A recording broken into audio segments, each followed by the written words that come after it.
Christmas Eve at Grandma Ruth's Mountain Lodge in Colorado.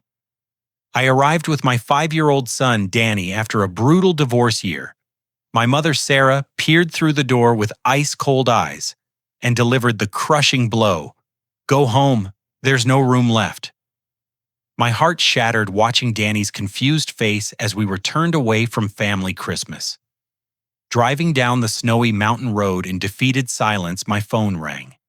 It was Grandma Ruth, her voice blazing with fury. "Turn around right now."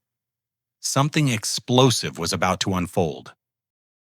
The drive back up that winding mountain road felt like ascending into a nightmare I couldn't wake up from. Danny sat quietly in his car seat, clutching the wrapped present he'd made for his grandparents at school. The silence between us was deafening, broken only by the crunch of snow under my truck's tires and the distant howl of Colorado wind through the pine trees. When I pulled into the circular driveway of Ruth's lodge, I saw her standing on the wraparound porch like a sentinel. At 82 years old, my grandmother had abandoned her walker and was gripping the wooden railing so tightly her knuckles had turned white against the cold.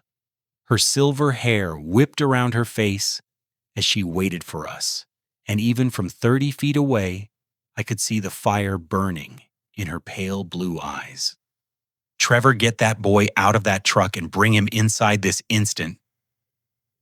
She called out, her voice carrying across the mountain air with surprising strength. Danny perked up at the sound of his great-grandmother's voice finally breaking his confused silence. "Are we staying for Christmas now, Daddy?" he asked, hope creeping back into his small voice. I wanted to answer him, but honestly, I had no idea what was happening. 20 minutes ago, my own mother had looked at my son and me, like we were strangers begging for scraps. Now Ruth was summoning us back with the authority of a woman who had ruled this mountain for 6 decades.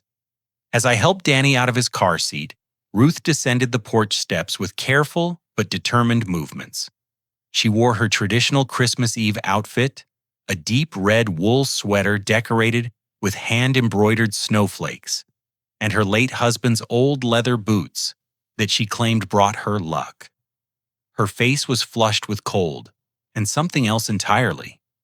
"Grandma Ruth, what's going on?" I asked as we approached the lodge's massive front door carved from local aspen wood 40 years ago. She placed a weathered hand on Danny's shoulder and looked up at me with an expression I'd never seen before. It was a mixture of heartbreak, rage, and protective fury that made my stomach drop. "Trevor, honey, we need to talk before we go inside. There are things you need to know about what's been happening to your reputation in this family." She knelt down to Danny's level despite her arthritic knees. "Danny, sweetheart, would you like to help Great-Grandma Ruth check on the cookies in the kitchen? I think they might be ready." Danny nodded enthusiastically and ran toward the door, his earlier sadness temporarily forgotten in the excitement of cookies and Christmas magic. Ruth struggled back to her feet and I offered my arm for support. She accepted it, but immediately began talking in a low, urgent voice that sent chills down my spine. "Trevor, your brother Marcus, has been filling your parents' heads with poison about you for months. Lies about your parenting stories, about you being irresponsible with money, claims that you've been neglecting Danny since the divorce." Her voice shook with barely contained anger. "He's been systematic about it, honey. Building a case against you that's complete fiction." I felt the blood drain from my face. "What are you talking about, Ruth? What kind of lies?"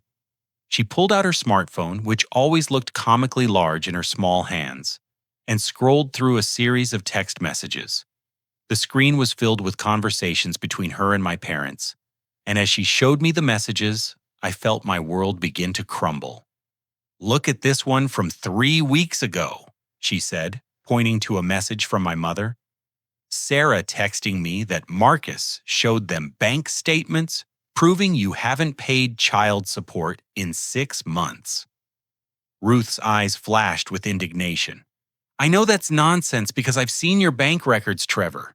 You've never missed a payment." She scrolled to another message. "And this one from your father, David, saying Marcus told them you've been drinking heavily and leaving Danny alone in your apartment while you go to bars. Ruth looked up at me with fierce loyalty. I know my grandson Trevor.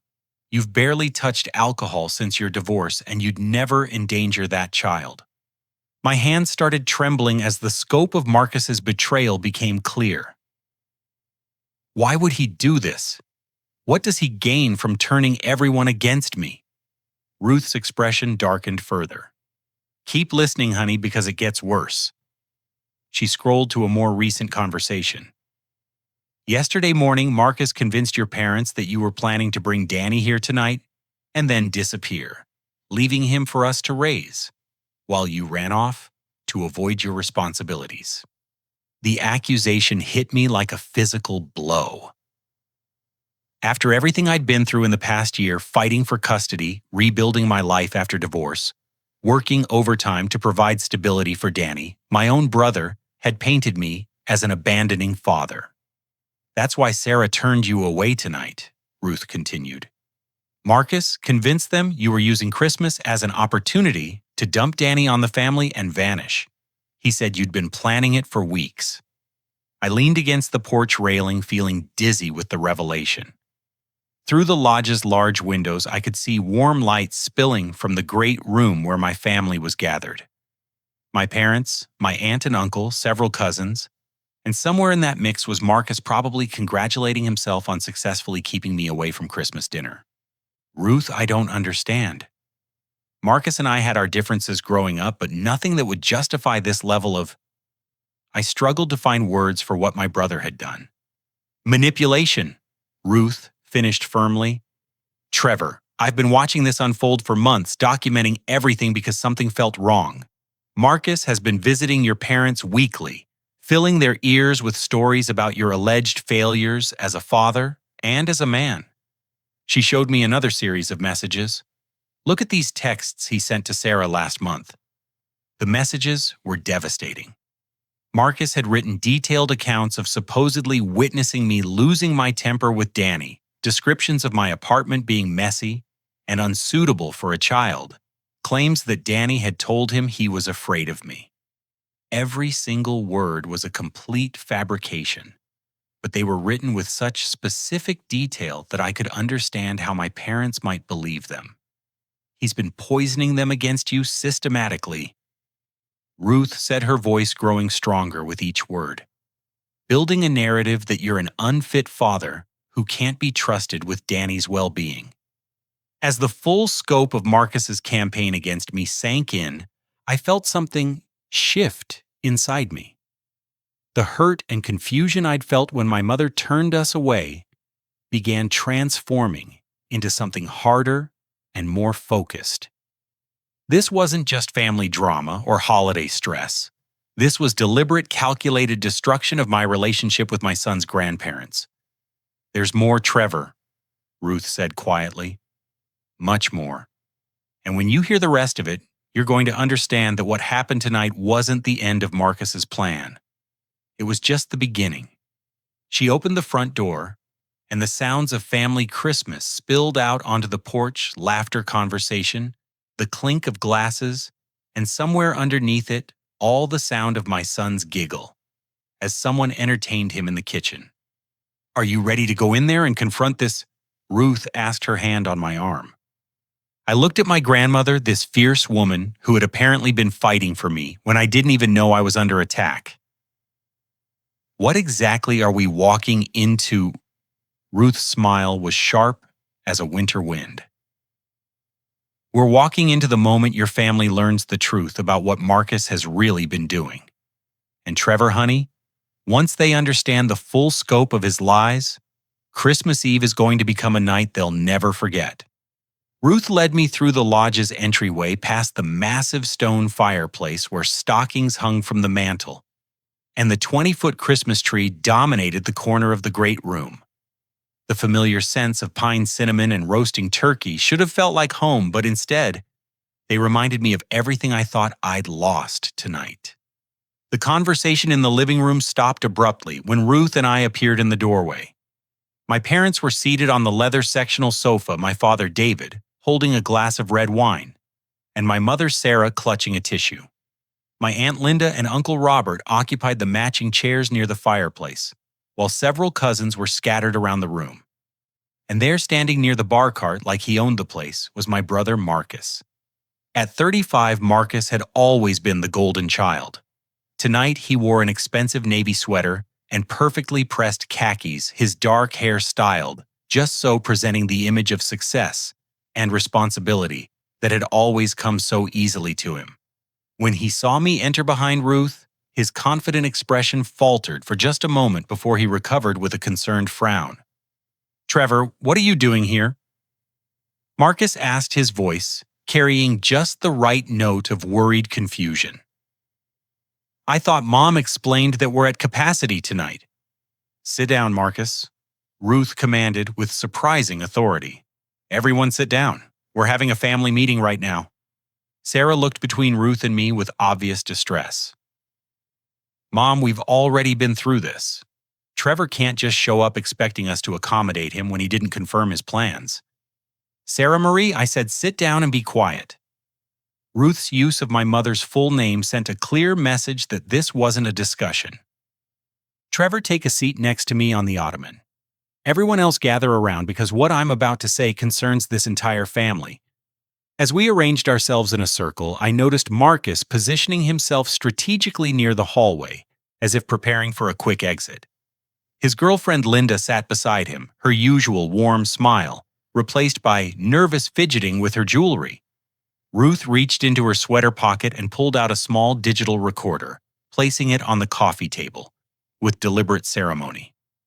"Before we begin, I want everyone to understand that I've been documenting conversations for the past 8 weeks. Because I suspected someone in this family was lying." The room fell completely silent except for the crackling of logs in the fireplace. David set down his wine glass with a clink that seemed loud in the stillness. "Marcus?" Ruth continued, her voice steady and clear. "Would you like to tell your parents about the conversation we had last Tuesday when you came to visit me?" Marcus shifted uncomfortably in his chair. "Grandma Ruth, I'm not sure what you're getting at. We talked about a lot of things." "We talked about Trevor's finances," Ruth said calmly. "Specifically, you told me that Trevor hasn't been paying child support and that his bank account shows constant overdrafts and unpaid bills." "That's what I discovered when I looked into his situation," Marcus replied smoothly. "I was concerned about Danny's welfare." Ruth nodded and pressed play on the recorder. Marcus's voice filled the room, clear and unmistakable. "The beauty of this plan is that nobody will think to verify the bank statements I showed them. Trevor's too proud to defend himself with documentation, and Mom and Dad trust me completely." The effect was instantaneous.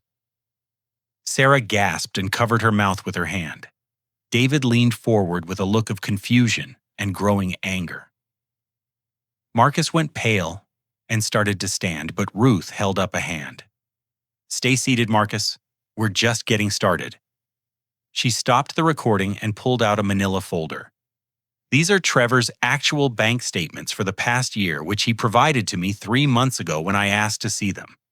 She spread the documents across the coffee table, pointing to highlighted entries. "Child support payments every month, exactly on time. Sometimes early, never late. Trevor has paid $1,800 monthly without fail, even during the 2 months when his construction company was between major contracts." Sarah picked up one of the statements with shaking hands.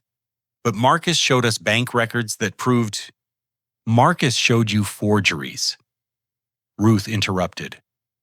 "Computer-generated fake statements designed to make Trevor look irresponsible." She pulled out additional papers. "These are Danny's school records, which I obtained with Trevor's permission. Perfect attendance when Danny is with his father, excellent parent-teacher conference reports, active participation in school events." David studied the documents with growing bewilderment. "Marcus, you told us that Danny's teachers were concerned about his behavior and that Trevor never showed up to school functions." "I must have misunderstood what they were telling me," Marcus said weakly. Ruth pressed play on the recorder again. This time, Marcus's voice was discussing strategy with someone else. The key is to make them believe Trevor is neglecting Danny emotionally. If I can convince them he's becoming an absent father, they'll support my custody petition when the time comes. The room erupted. Sarah jumped to her feet, staring at Marcus with horror.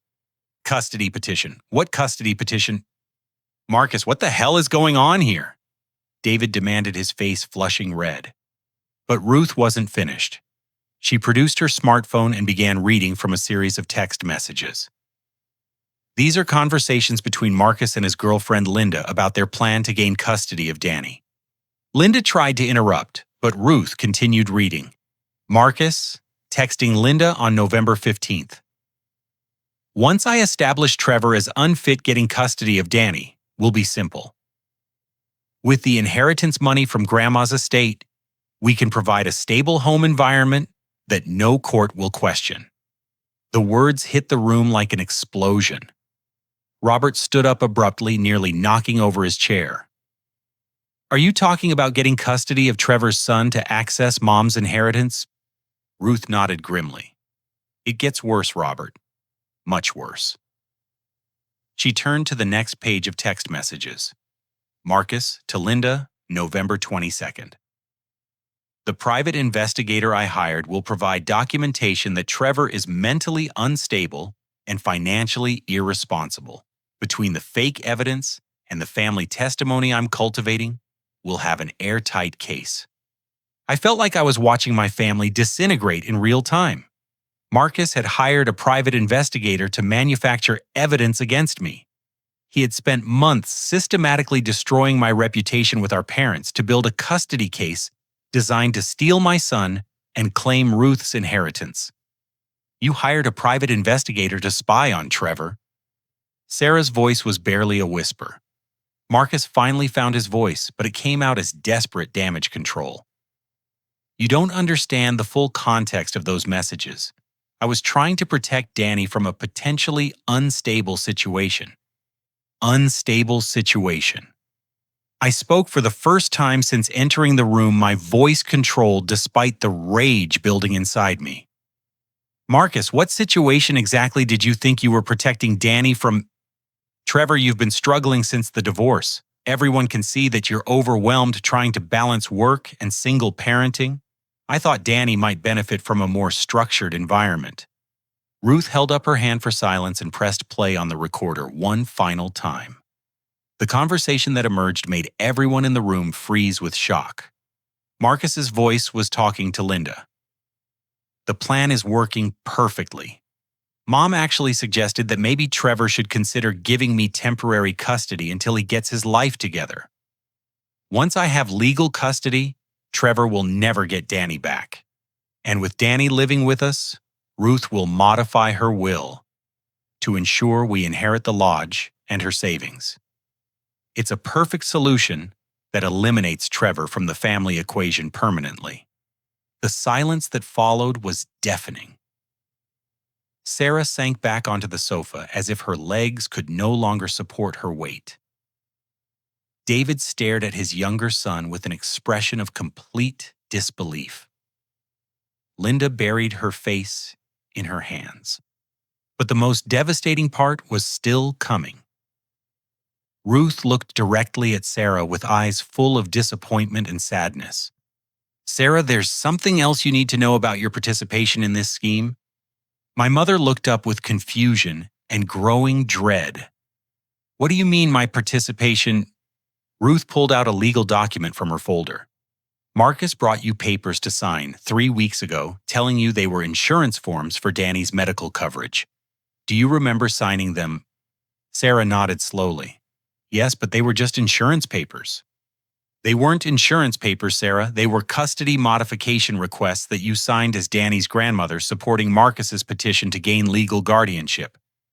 The paper slipped from my mother's hands as she realized the scope of what had happened.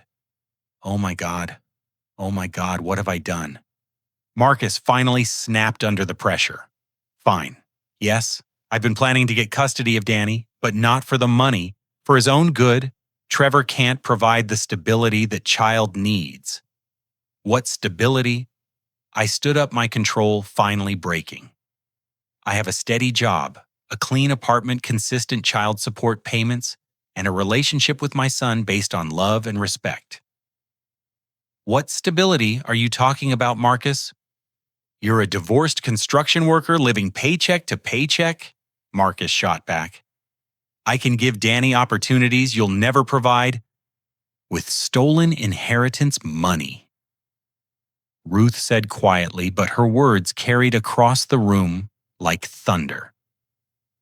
Marcus, did you really think I wouldn't notice that $37,000 has disappeared from my savings account over the past 6 months? The accusation landed like a bomb. Marcus went completely white. Linda gasped and stared at her boyfriend with horror. David slowly rose from his chair, his face transitioning from confusion to fury.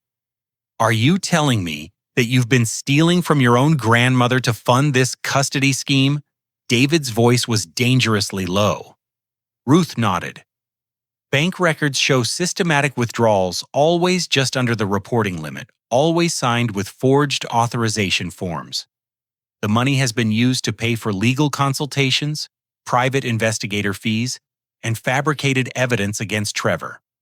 As the full scope of Marcus's betrayal became clear, I realized this had never been about protecting Danny or providing him with better opportunities. This had been about greed, inheritance, and eliminating me from my own family. My brother had been willing to steal from our grandmother, lie to our parents, and destroy my relationship with my son to claim an inheritance that wasn't even his. The family meeting had turned into a criminal confession, and Christmas Eve was about to become the night that changed everything. The silence in Ruth's great room stretched until it became unbearable. Marcus sat frozen in his chair, his face cycling through expressions of panic calculation and desperate defiance. Linda had moved away from him, pressing herself against the arm of her chair as if trying to distance herself from the revelations. Ruth wasn't finished.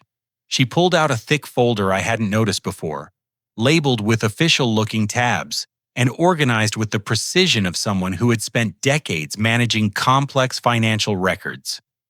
Trevor, honey, sit back down, she said gently. Because what I'm about to show everyone makes the custody scheme look like child's play. She opened the folder to reveal bank statements, canceled checks, and what appeared to be legal documents. Marcus, would you like to explain to your family how you've been using my forged signature to access my retirement accounts? Marcus tried to speak, but only managed a strangled sound. Ruth continued methodically spreading documents across the coffee table like evidence in a courtroom. These are my official bank statements for the past 8 months, she said, pointing to highlighted entries. Withdrawals of $3,000, $4,000, $2,500, all signed with authorization forms bearing my signature. She looked directly at Marcus. Signatures I never wrote on, forms I never saw.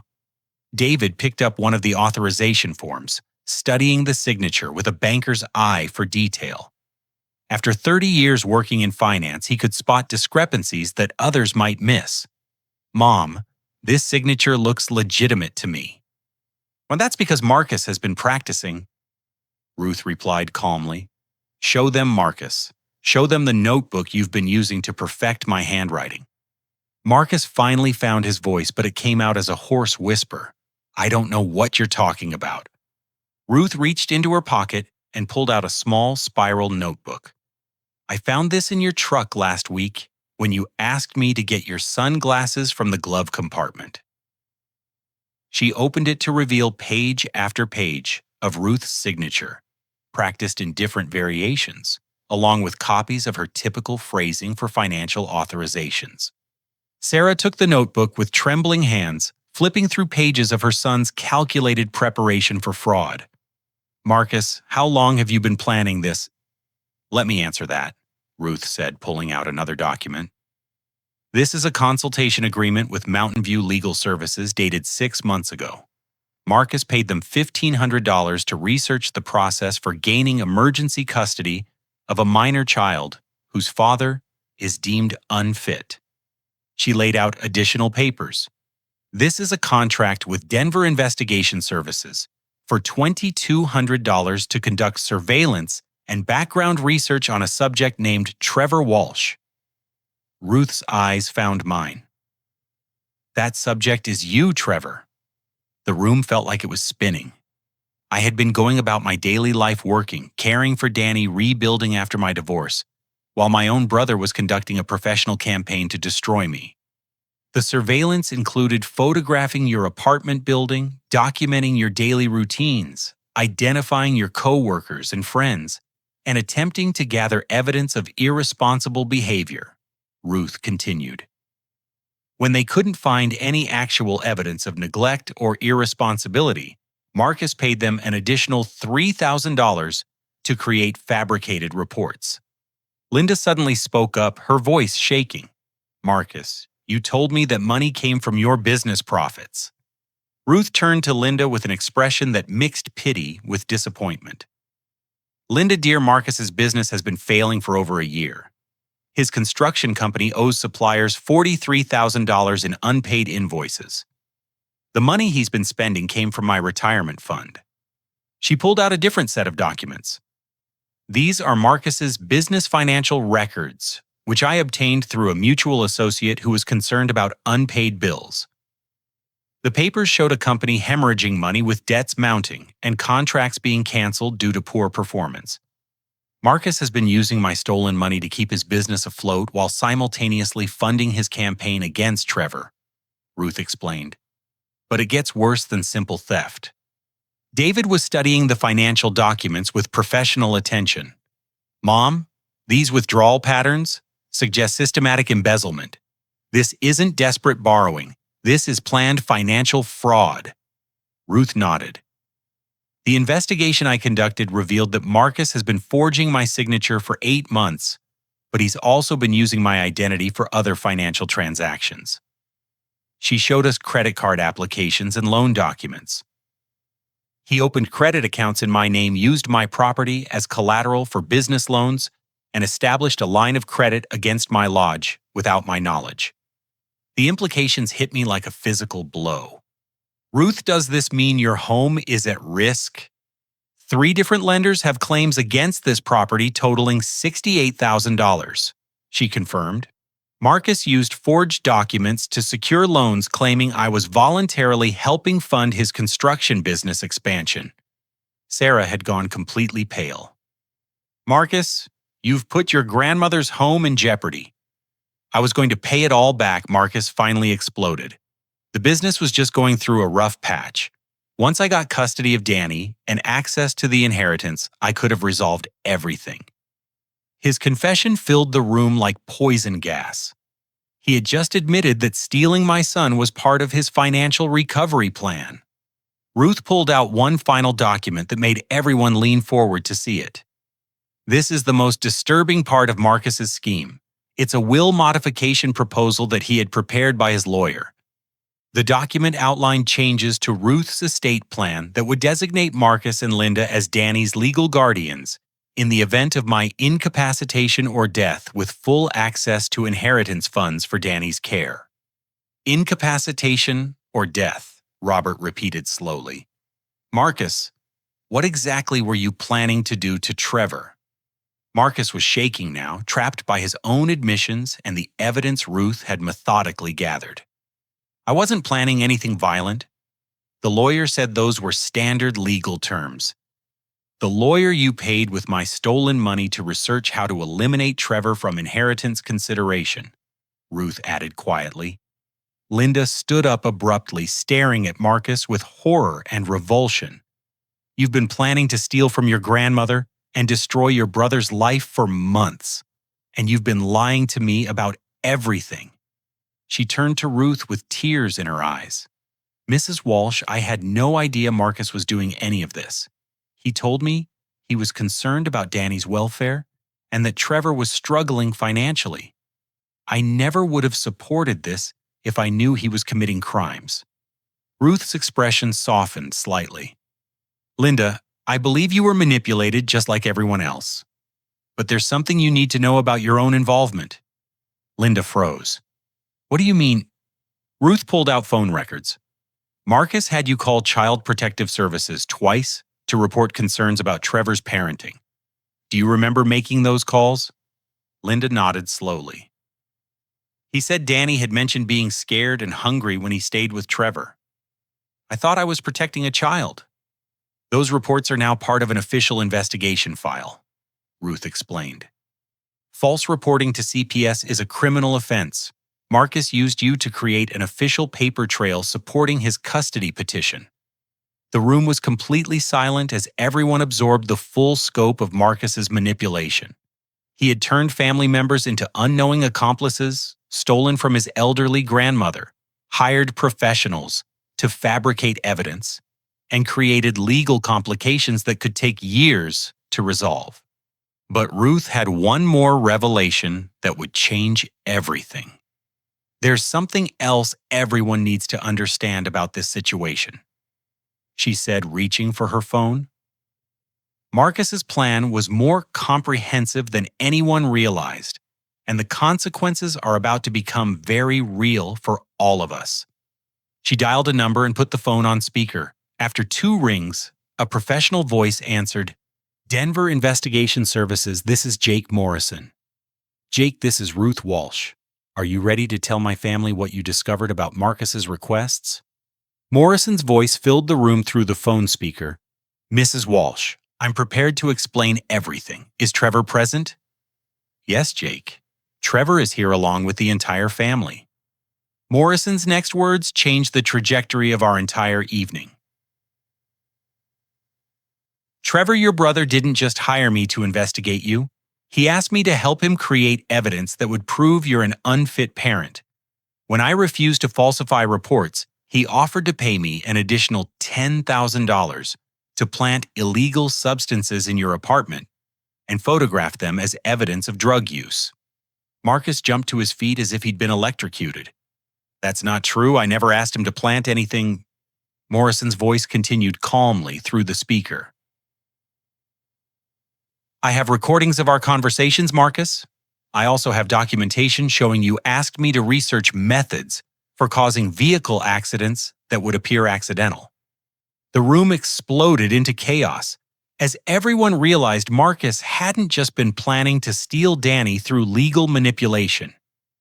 He had been considering options that could result in my serious injury or death. Christmas Eve had just become a criminal confession, and my brother's desperation had revealed a level of evil that none of us had imagined possible. Jake Morrison's voice continued through the phone speaker, with the calm professionalism of someone who had dealt with criminal conspiracies before. "Mrs. Walsh, I think it's time your family understood the full scope of what I've been documenting for the past 3 weeks." Ruth gestured for everyone to remain seated, though I could see David and Robert both struggling with the urge to physically confront Marcus. "Go ahead, Jake. Tell them everything." 3 weeks ago, I became concerned about the nature of Marcus's requests, Morrison began. "Professional investigators occasionally deal with custody disputes, but Marcus was asking me to fabricate evidence and commit crimes. I made the decision to contact local law enforcement and Trevor's attorney. My attorney, I didn't even know Morrison had identified my legal representation." "Jake, what attorney are you talking about?" "Jennifer Chen at Mountain Legal Associates," Morrison replied. "She represented you in your divorce proceedings. I contacted her when Marcus asked me to plant controlled substances in your apartment building." Jennifer Chen was indeed my divorce lawyer, though I hadn't spoken with her in months. "Why would you contact Jennifer?" Ruth answered instead of Morrison. "Because I asked Jake to reach out to her Trevor. When I started suspecting Marcus was planning something serious, I wanted to make sure you had legal protection." Morrison continued his explanation.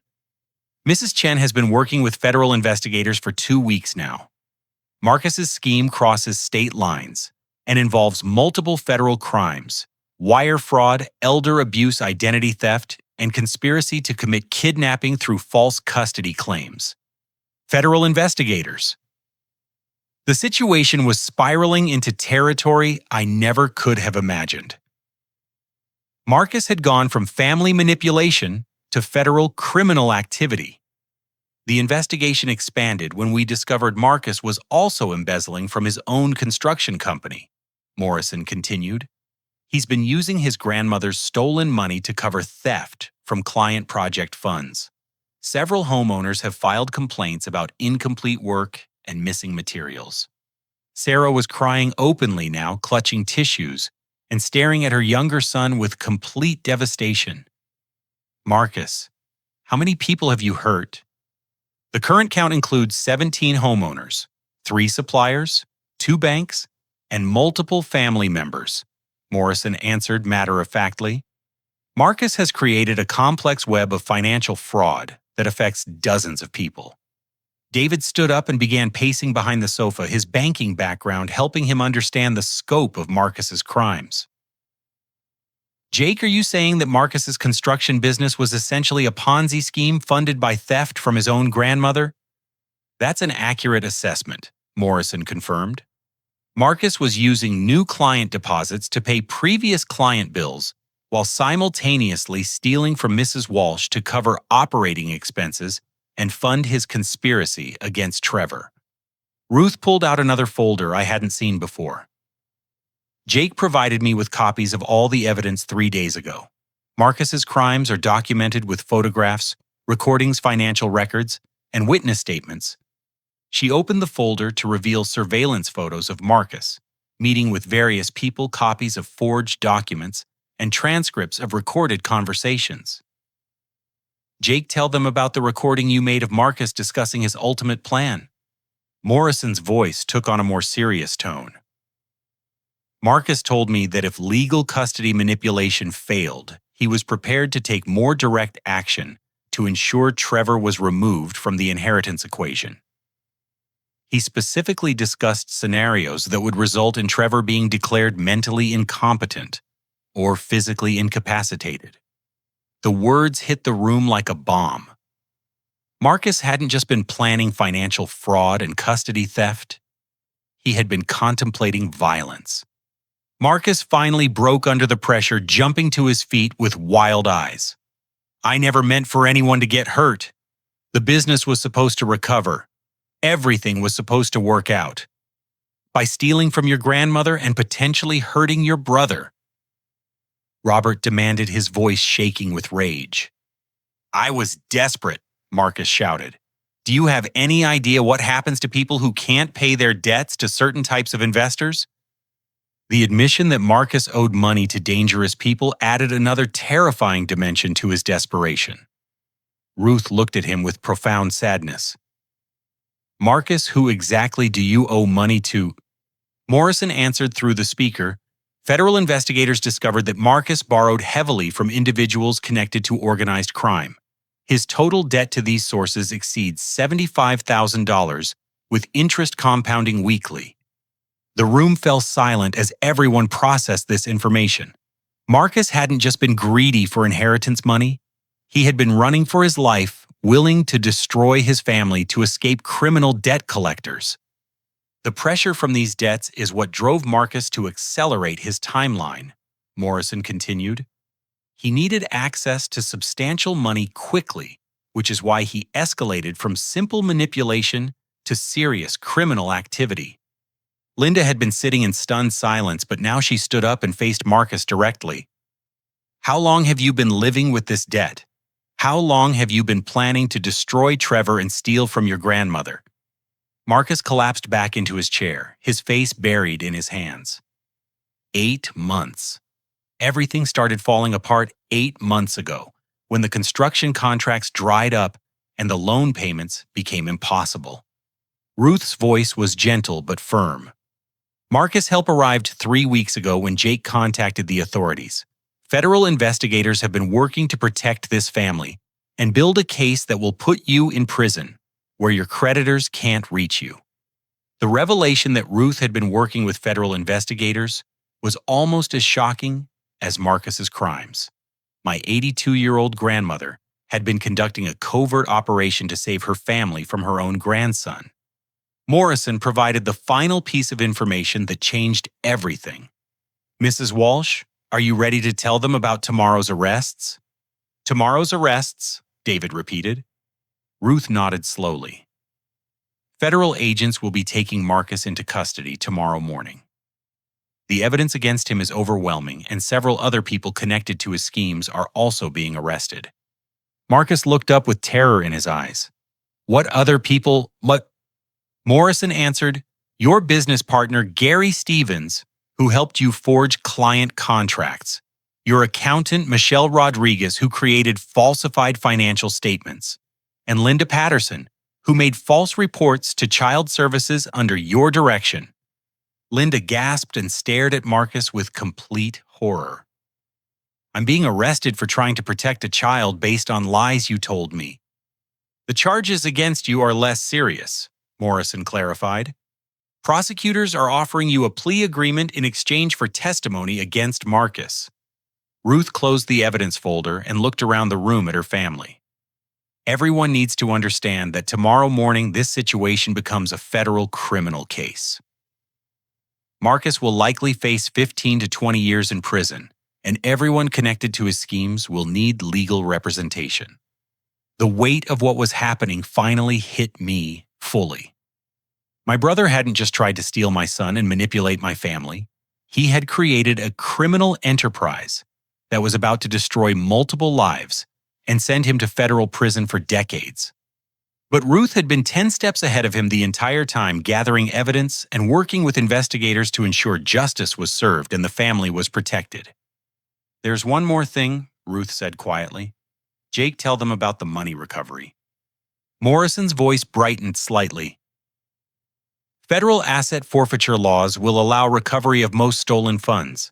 Mrs. Walsh will retain her property, and Marcus's victims will be compensated from seized assets. For the first time all evening, I felt a glimmer of hope. Ruth's home was safe. The stolen money would be recovered, and Marcus's victims would get justice. But the emotional damage to our family was something that no federal investigation could repair. Christmas Eve had become the night we learned that one of our own was capable of unimaginable betrayal, and tomorrow would bring consequences that would change all our lives forever. Jake Morrison's voice continued through the speaker, with information that made everyone in the room lean forward with growing dread. Mrs. Walsh, I think this is the appropriate time to tell your family about the additional documents we discovered. Ruth reached into her folder and pulled out a stack of papers I hadn't seen before. These are loan applications and legal documents that Marcus submitted using forged signatures from multiple family members. David immediately stood up. What do you mean multiple family members? Morrison answered through the phone. Marcus forged signatures from both David and Sarah Walsh on several financial documents. They're listed as co-signers on loans they never authorized and guarantors for debts they never agreed to accept. Sarah's face went white as she stared at Ruth. What kind of debts? Ruth spread out the documents, each one marked with official stamps and notary seals.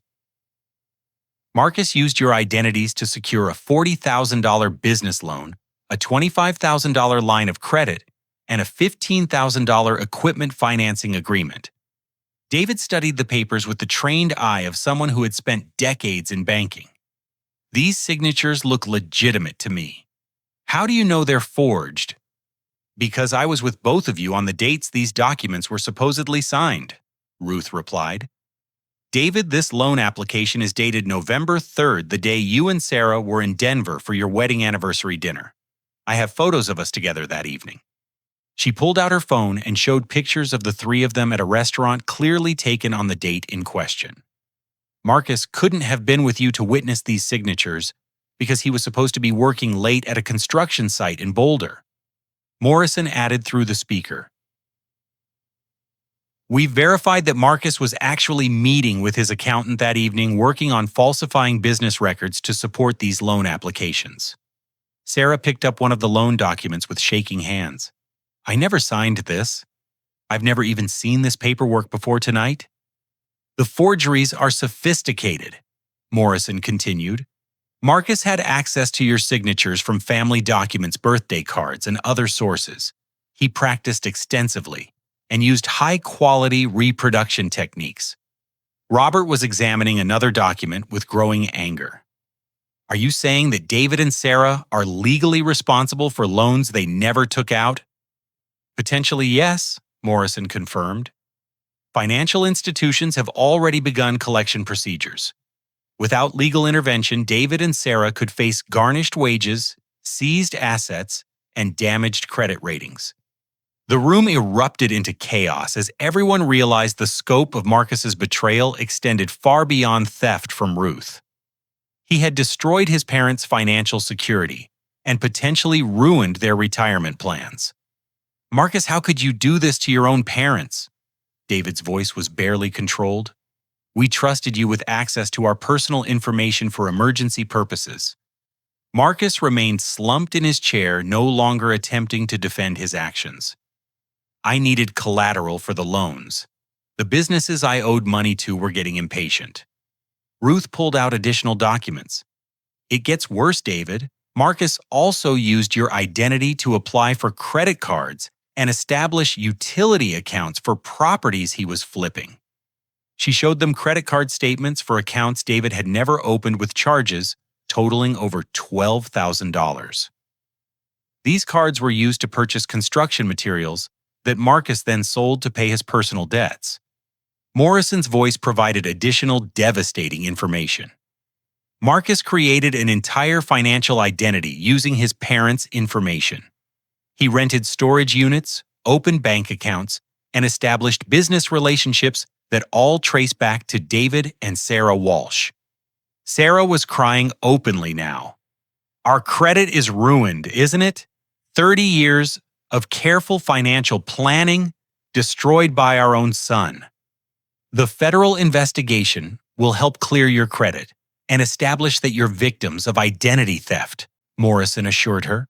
But the process will take months and require extensive documentation. Ruth had more papers to show. Morrison also discovered that Marcus was planning to use my property as collateral for additional loans. He had prepared documents that would have put my lodge at risk for debts totaling over $100,000. David was pacing again, his banker's mind calculating the devastating scope of his son's crimes. Marcus, do you understand that you've potentially destroyed 3 generations of financial security? Your grandmother's retirement, your parents' savings, and Trevor's ability to provide stability for Danny. I was going to fix everything, Marcus shouted defensively. Once I got access to the inheritance and custody of Danny, I could have paid back all the loans. Ruth's voice was steel hard when she responded. Marcus, my entire estate is worth approximately $200,000. Your total debts exceed $300,000. Even if you had succeeded in stealing everything I own and gaining custody of Danny, you still couldn't have resolved your financial problems.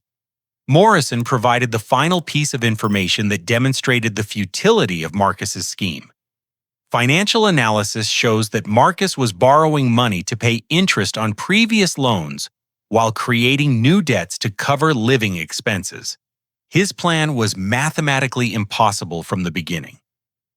The devastating revelation that Marcus's scheme could never have worked made his betrayal even more pointless. He had destroyed his family for a plan that was doomed to fail regardless of its success. Linda stood up and faced the room with tears streaming down her face.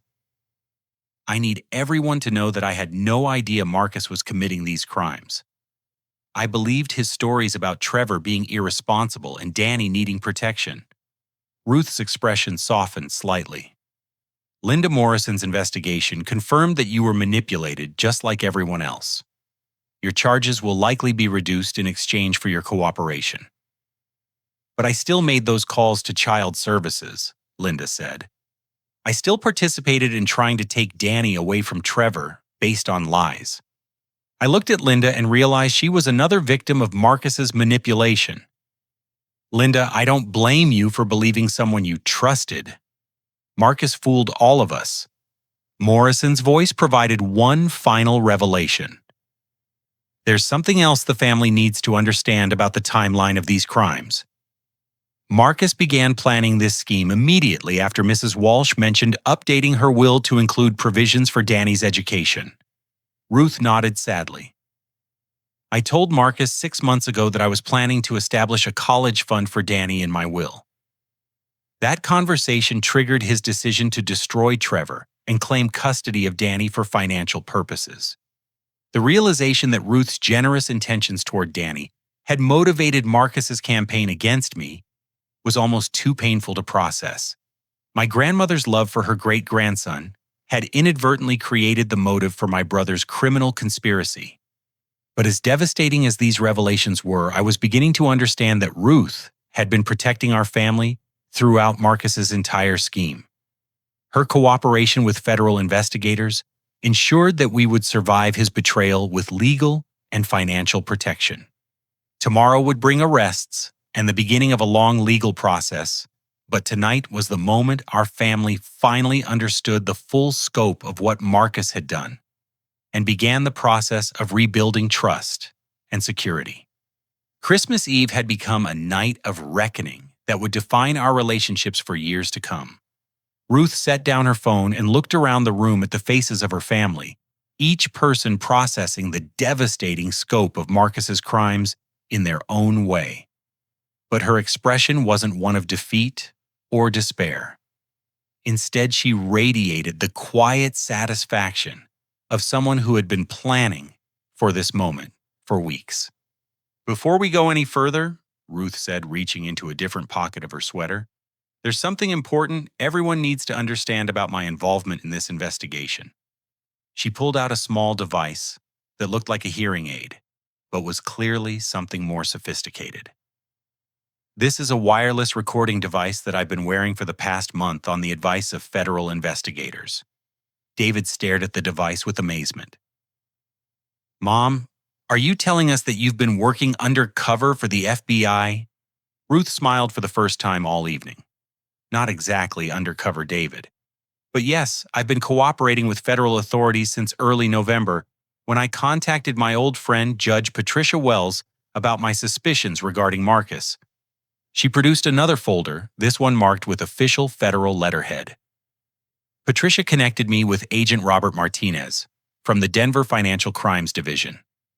Together, we developed a strategy to document Marcus's criminal activity while protecting the family from further harm." Morrison's voice came through the phone speaker. "Mrs. Walsh has been instrumental in gathering evidence. Her cooperation allowed us to build an airtight case, while ensuring that family members wouldn't face serious charges for unknowing participation." Ruth opened the federal folder to reveal surveillance photos, financial analysis reports, and what appeared to be legal immunity agreements. "Agent Martinez assured me that everyone except Marcus would be protected from prosecution in exchange for cooperation and testimony." Sarah looked up from her tissue box with red-rimmed eyes. "How long have you known about Marcus's plans?" "I started suspecting something was wrong in October, when Marcus began visiting me more frequently and asking detailed questions about my will and financial arrangements," Ruth explained.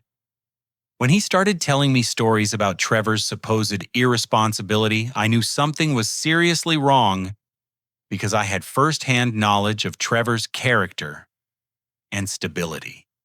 She pulled out a notebook filled with her careful handwriting. "I began documenting every conversation with Marcus, every story he told about Trevor, and every request he made regarding my finances." The patterns became obvious very quickly.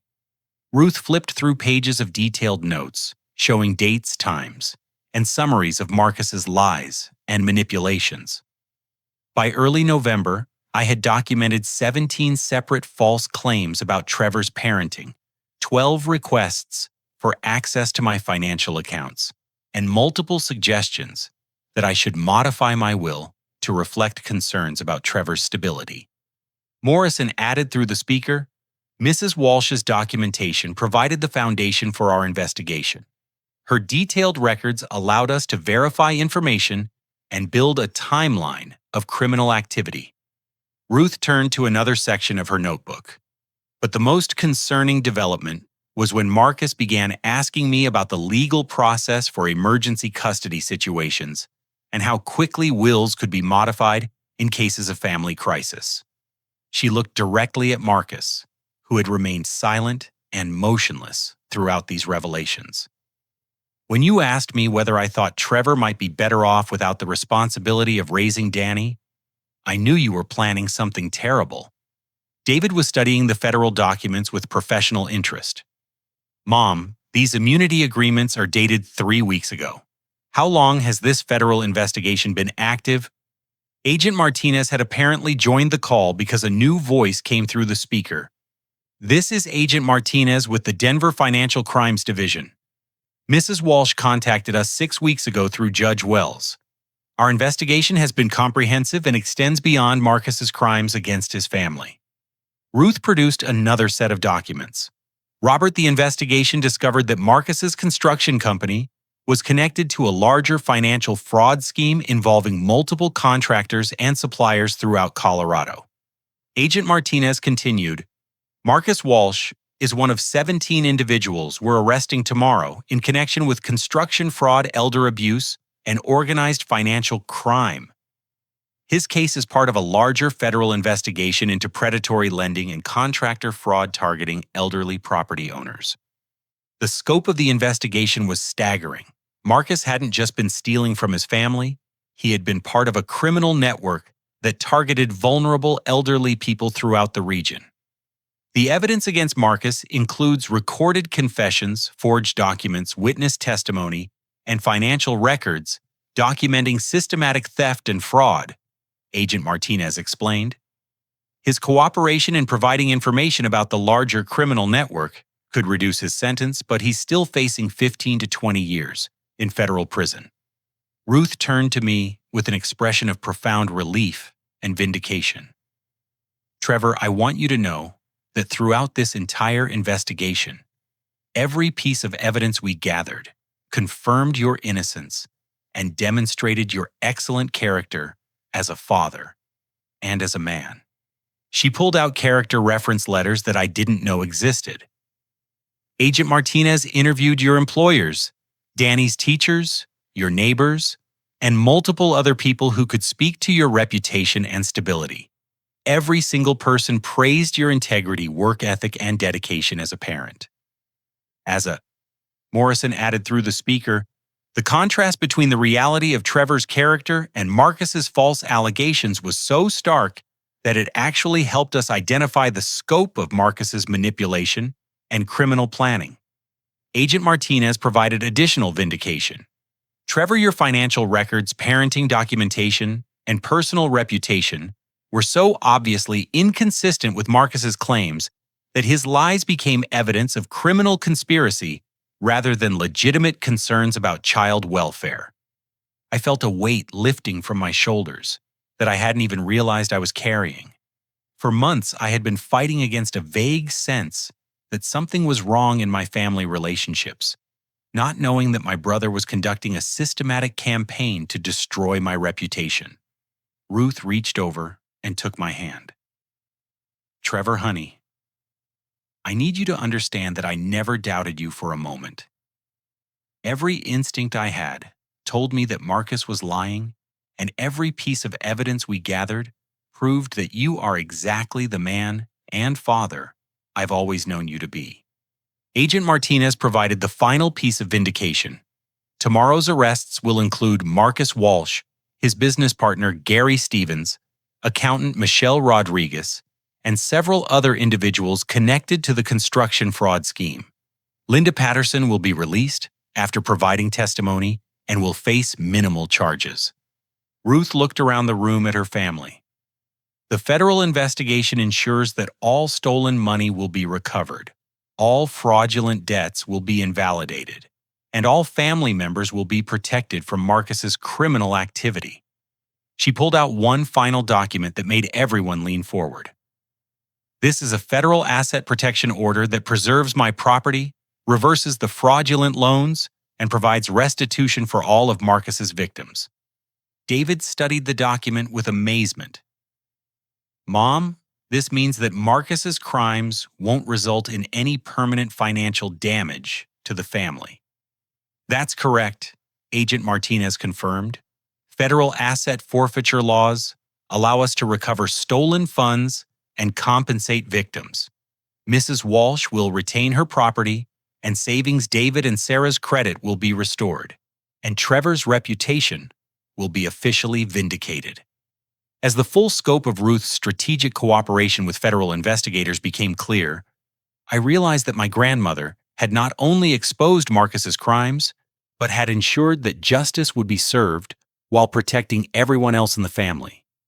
Christmas Eve had become the night that my 82-year-old grandmother revealed herself to be a master strategist who had outmaneuvered a criminal conspiracy and saved her family from destruction. Agent Martinez's voice came through the phone speaker with official finality. Mrs. Walsh federal agents will arrive at 7 a.m. tomorrow to take Marcus into custody. All family members should be prepared to provide statements, but everyone except Marcus is protected under the immunity agreements. Ruth thanked the agent and ended the call, leaving the room in profound silence. Outside, snow was falling more heavily, covering the mountain landscape in pristine white that seemed to symbolize the fresh start our family was about to experience. Marcus sat motionless in his chair, staring at his hands, as the reality of his situation finally penetrated. In less than 12 hours, he would be in federal custody, facing decades in prison. His elaborate scheme to destroy me and steal from our family had collapsed completely, taking his freedom and future with it. But I found that instead of feeling satisfaction at his downfall, I felt something closer to profound sadness for the brother I had apparently never really known. Ruth stood up slowly, her arthritis making the movement difficult, and walked to the massive stone fireplace. She picked up a framed photograph from the mantel showing our family from 10 years ago, Marcus and me as young adults. Danny as a baby, our parents and grandparents gathered for Christmas at this same lodge. I've been thinking about this photograph a lot recently. She said, her voice carrying the weight of 8 decades of life experience. Looking at it now, I can see the seeds of what happened tonight, but I can also see the family we once were and the family we can become again. She turned to face Marcus directly. Marcus, I want you to know that despite everything you've done, I still love you. You're my grandson, and nothing will ever change that. But love doesn't mean enabling destruction, and love sometimes requires allowing people to face the consequences of their choices. Marcus looked up at her with tears in his eyes. Grandma Ruth, I never wanted to hurt anyone. I was scared and desperate, and I made terrible decisions. I know you were scared, Ruth replied gently. But fear doesn't justify what you did to Trevor, to Danny, to your parents, or to me. You had other options, Marcus. You could have asked for help, declared bankruptcy, or faced your creditors honestly. Instead, you chose to destroy your family, to save yourself. She walked over to where I was sitting with Danny, who had fallen asleep in my arms during the chaos of the evening. But tonight isn't really about punishment, Marcus. Tonight is about understanding that families survive crisis by supporting truth and protecting the innocent. Ruth reached into her sweater pocket and pulled out a legal document I hadn't seen before. This is my updated will, which I completed 2 weeks ago with the guidance of federal investigators and my attorney.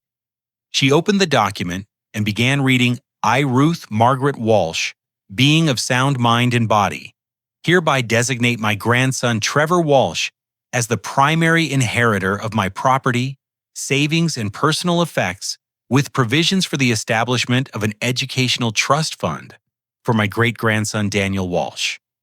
David looked up with surprise. Mom, what about Marcus? Ruth's expression was firm, but sad. Marcus has forfeited his inheritance through his criminal actions. Federal law prohibits inheritance by individuals who commit crimes against benefactors or family members. She continued reading, furthermore, I designate Trevor Walsh as Danny's legal guardian in the event of any emergency, ensuring that custody arrangements cannot be manipulated through false legal proceedings. The document provided legal protection that would prevent any future schemes against Danny's custody or my parental rights. Ruth had used the federal investigation to create ironclad legal safeguards for our family's future.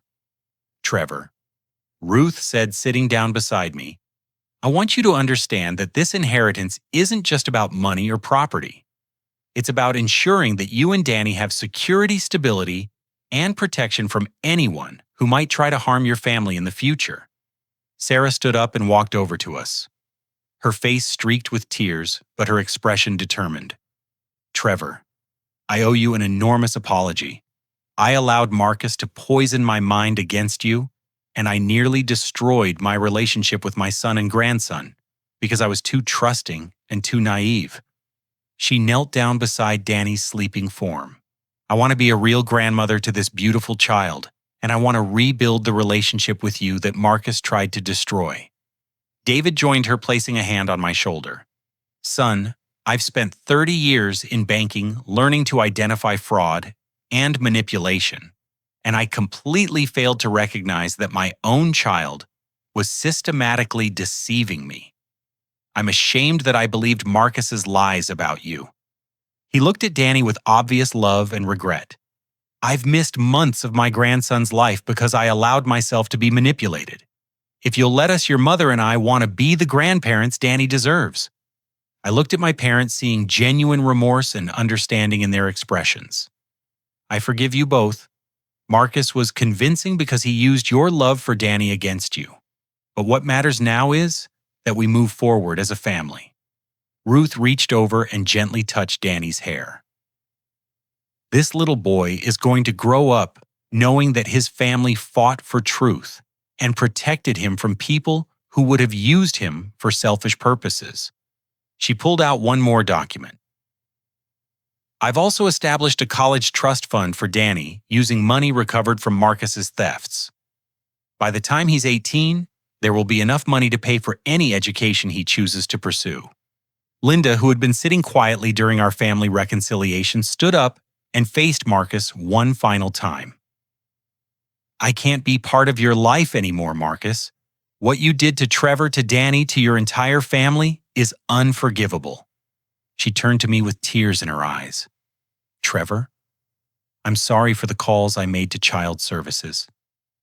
I believed Marcus's lies because I trusted him, but that doesn't excuse the harm I caused you. Linda, you were manipulated just like everyone else, I replied. I hope you can rebuild your life after this is over. As the evening wound down, our family spent time reconnecting and planning for the future. Danny woke up briefly confused about the late hour, but happy to find himself surrounded by grandparents who were suddenly eager to spend time with him. Ruth made hot chocolate while Sarah and David engaged Danny in conversation about school, his friends, and his upcoming birthday. The warmth and laughter that filled the lodge felt like a family healing itself from deep wounds. Around midnight, as Christmas Day officially began, Ruth gathered everyone in the great room for a final family meeting. I want all of you to understand that what happened tonight was the result of months of planning and cooperation with federal investigators. Marcus's arrest tomorrow will begin a legal process that may take years to complete. She looked at each family member individually. But our family healing starts tonight. We move forward with honesty, direct communication, and commitment to protecting each other from anyone who would manipulate or harm us. David raised his wine glass. To Ruth, who saved our family by having the courage to fight for truth. Sarah added, to Trevor, who remained a good man and father despite everything Marcus tried to do to him. I lifted my coffee mug. To family, to forgiveness, and to the woman who taught us that love sometimes means fighting for what's right. Ruth smiled and raised her own mug. To Danny, who will grow up in a family that chose truth over lies, justice over manipulation, and love over fear. As we toasted on Christmas morning, I realized that Marcus's attempt to destroy our family had ultimately made us stronger, more honest, and more protective of each other. Danny fell back asleep in his grandmother's arms while Ruth told stories about Christmas celebrations from decades past. The lodge filled with the sounds of a family rediscovering itself, laughter, shared memories, and plans for a future built on trust and genuine affection. When federal agents arrived at 7 a.m. to arrest Marcus, our family was ready to face the legal proceedings together. Ruth had prepared detailed testimony, I had gathered all financial records, and my parents had organized their documentation of Marcus's manipulation. The next few months would involve court appearances, media attention, and the complex process of rebuilding relationships damaged by betrayal. But Christmas morning had given us something invaluable: the knowledge that our family could survive the worst possible betrayal and emerge stronger, more honest, and more united than before. Marcus would spend the next 15 years in federal prison, but Danny would grow up surrounded by grandparents who adored him, a great-grandmother who protected him, and a father who never stopped fighting for his happiness and security. Ruth's courage in exposing Marcus's crimes had saved more than money or property.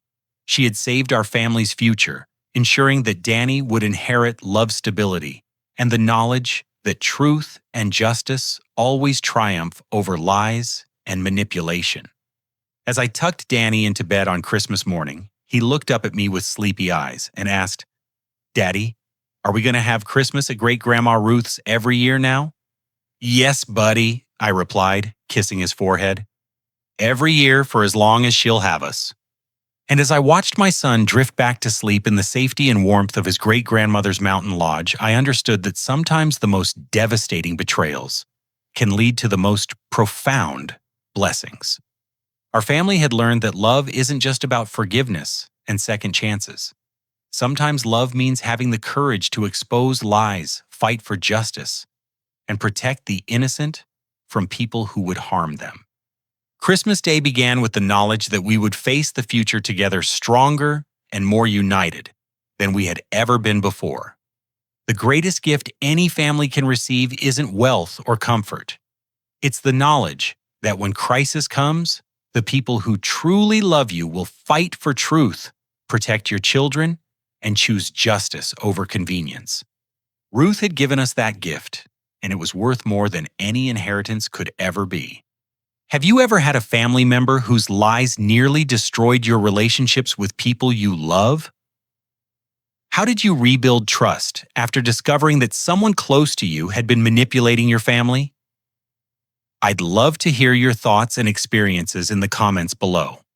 If this story touched your heart or reminded you of the importance of fighting for truth in your own family, please like this video and share it with others who might need to hear this message. Subscribe to hear more stories about families overcoming betrayal and finding strength in the most difficult circumstances. Thank you for listening to our family story of survival, justice, and the power of love to overcome even the most devastating betrayal. I hope your own family relationships are built on the foundation of trust, honesty, and genuine care for each other's well-being. Merry Christmas to you and your loved ones, and may your families always choose truth over lies, love over fear, and protection over manipulation.